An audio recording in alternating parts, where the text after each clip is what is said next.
High, প্রথমবার আমের আচার ট্রাই করলাম। প্রথমে আমটা কেটে নিলাম,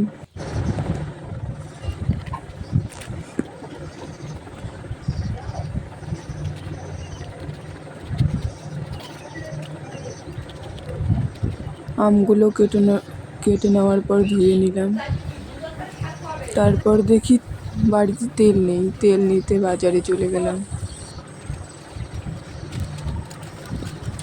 বাজার থেকে তেল নিয়ে এসে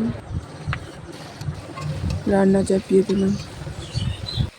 প্রথমবার করলাম তাই আমি একা একা করিনি, মা কিছুটা হেল্প করেছে। আচারটা কেমন হয়েছে খেয়ে বলবো, তোমরা তো শুধু দেখতে পাবে, খেতে পারবে না। আমি খেয়ে বলবো কেমন হয়েছে, ভালো না খারাপ। কমপ্লিট আচার